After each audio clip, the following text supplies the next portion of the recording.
Well, it's great to be back in Southwest Florida, and I want to thank Sheriff Carmine Marceno for hosting us here, and also for all the good work that he's doing.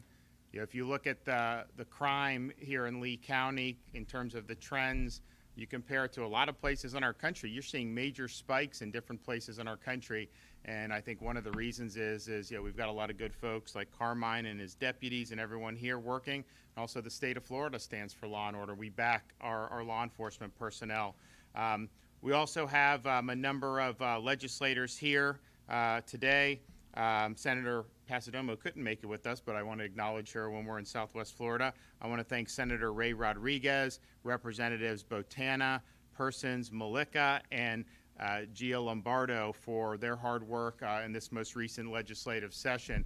We asked the legislature to do a lot, and they delivered for the people of Florida. I think we have a number of good things to talk about, and we're here to talk about one of those good things. Obviously, we were very concerned with public safety during this session. We passed the strongest anti-rioting legislation in the country that really says a couple things. One is, we're not going to let local governments defund law enforcement. Now, granted, in Southwest Florida, that's probably not as much of a concern, but that's something that could happen in some of these other enclaves in the state of Florida. By passing this bill and me signing it, that is not going to happen. If a local jurisdiction tries to do that, we're restoring the funding. We also have strong penalties for people that are violent and that threaten others, harm others, or harm people's property, and basically sending a message to everyone that wears the uniform, the state of Florida stands with you. And I think that was something that showed great leadership in the legislature. I was happy to sign it, but I also understood that this has been a year like no other. If you go back from the beginning of the coronavirus pandemic, we have a lot of folks who had the luxury of maybe working from home or doing meetings on Zoom.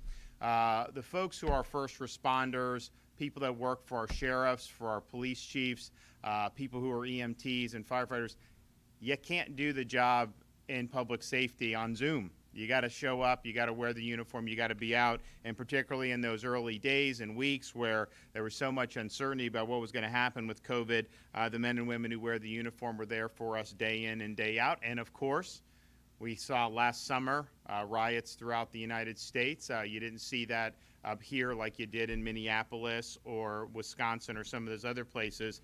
But law enforcement was under the gun. They were being attacked.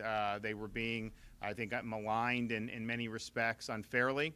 And I think it was important to recognize that they had to still put the uniform on, go out there. And yes, the state of Florida stood with them. Most of our local communities did. But that was a tough environment, I think, for a lot of people to have to work in. So all the things that we've seen over the last year, I thought it was important to do something to show our debt of gratitude. So while some over the last year have been talking about defunding law enforcement, we're proud to say we're funding law enforcement and then some with $1,000 bonuses for all sworn law enforcement, all fire, all EMT personnel throughout the state of Florida. So that's about 175,000 folks. I asked the legislature to do it. They passed it. When I sign the budget, we'll eventually get funds released, and you're going to see bonuses going out to our first responders, hopefully as soon as we can get it done. But I think that this is something that is warranted.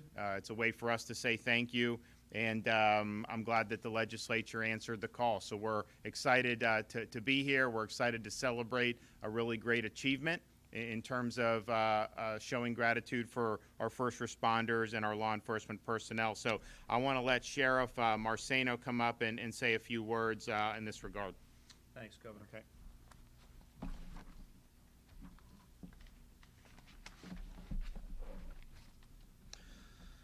On behalf of my family at the Lee County Sheriff's Office, we want to thank Governor DeSantis for his unwavering support for Florida's law enforcement.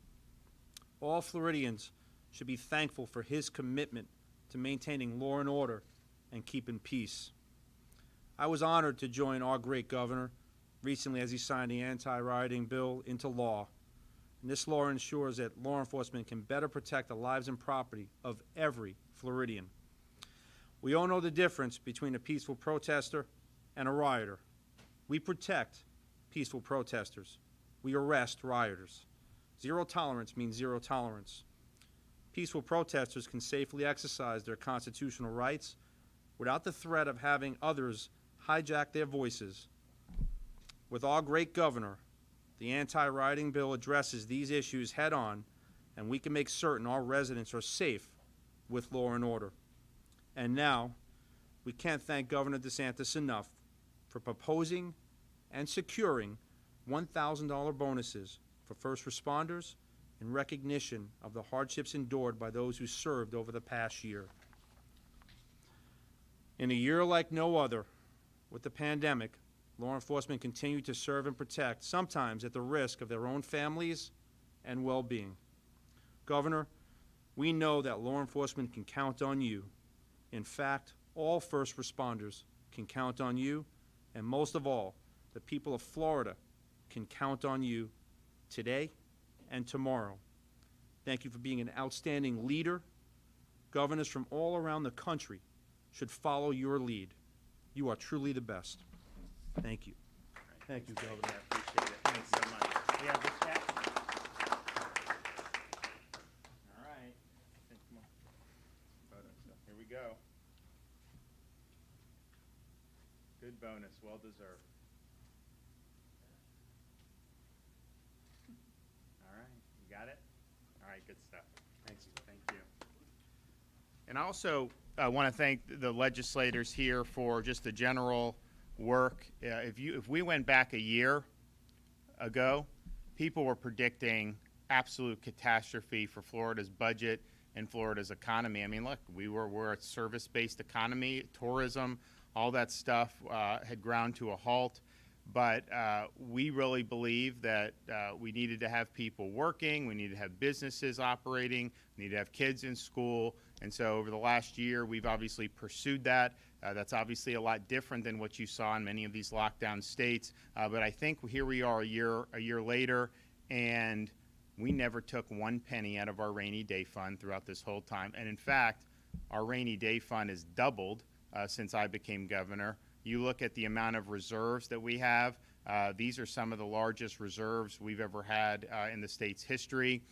The amount of revenue that's coming in because of the economic strength in the state is unlike a lot of the economists in Tallahassee have seen before. So, for example, they're always revised the estimates of the revenue coming in. So they revised, I think the most recent one was the second week of April for April, May, and June. The last 3 months of the fiscal year were included in that. And when they did the budget, we're assuming those estimates. Well, just for April, the state took in $750 million above the estimate from just 3 weeks ago. So they can't even keep up with it in real time because you see so much strength. So that's going to be May and June will likely have over from what the estimate was. If it's even half of what April was, that's between $1 billion and $1.5 billion additional dollars that none of us even included in any type of budget, and so that will be added to the reserves. And so I think what we've been able to do, we're doing these bonuses, which are important. We're doing teacher bonuses, which we're happy about that the legislature did that. We've done a lot on our infrastructure, roads, bridges, water resources, Everglades restoration. Obviously, we protected K through 12. We increased what I had asked for last session and got in terms of increasing the average minimum salary throughout Florida for teachers. So we've done all these different things, and yet we're probably better prepared for whatever can happen down the road than we were even before COVID. And no one would have predicted that, and I think that it puts the state in a great position. But none of that would have been possible, had we done lockdown policies, had we locked kids out of school, had we done a lot of the things that a lot of these other states have done. And so there's a reason why our unemployment rate is lower than the national average by a pretty significant amount, even though CDC has closed one of our main industries, our cruise line. We're suing over that. But just imagine if that was open, that's tens of thousands of jobs that are affiliated with that. So we think we've got good momentum. We think the session worked out very well. These $1,000 bonuses, I think, have been well earned. When we announced it, it was not something that people thought we necessarily could get done. but we got it done, and we look forward to processing the budget, signing the dotting the I's and crossing the T's, getting these checks out to our folks who've been on the front lines for us. So I'm happy to be here, and I'm really glad that the Lee County Sheriff's Department has been doing the great work that they've been doing. So thank you. Dave. Governor, unemployment, where do things stand with that? Do you think after the end of this month, people will have to start? Job search, yep.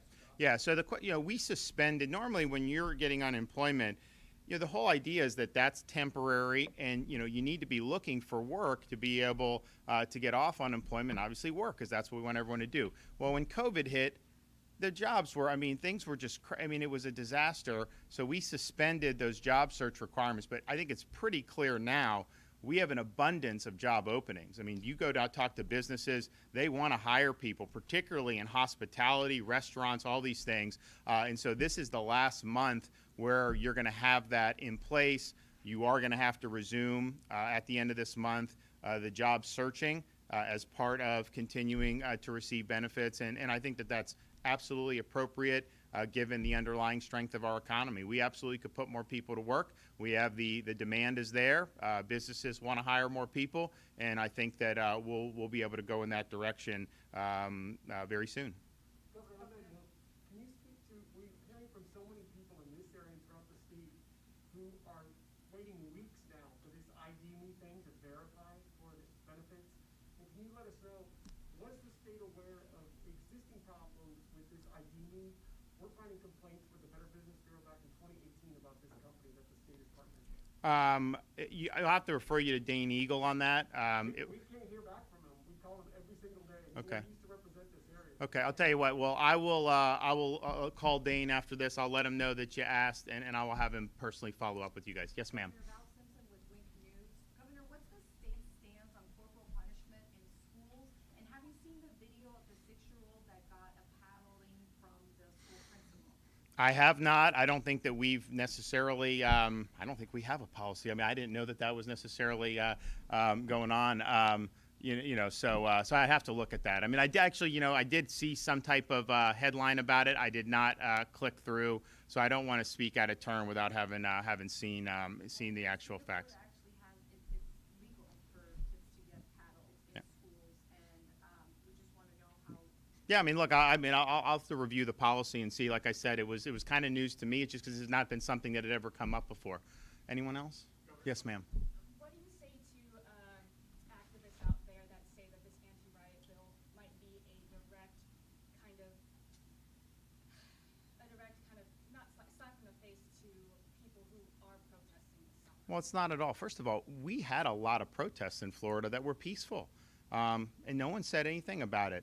But I also had a guy jump the fence in the governor's mansion. We saw some places in Tampa and Orlando where people started to get violent. Now that was reeled in pretty quickly. I called out the National Guard. We were very serious. Obviously, I had people like Carmine who were ready to go for it. But I think if you look around the country, what happens is, like in Portland, these people riot every night. They go, they get their mugshot, and then they get put right back on the street to do it again.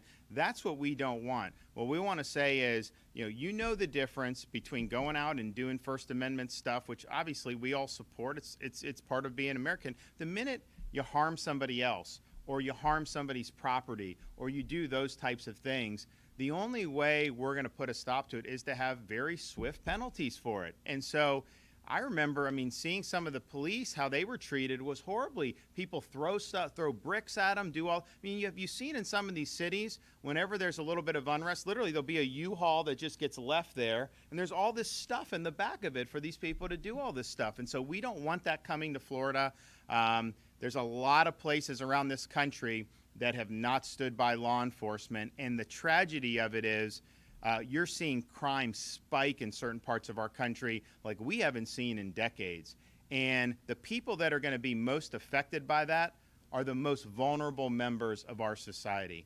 And in fact, when these guys are getting called out, they're usually getting called out to help victims who can't defend for themselves. And so they need people who wear the uniform to be able to go out and to be able to protect them and to be able to provide a measure of justice when they're being harmed.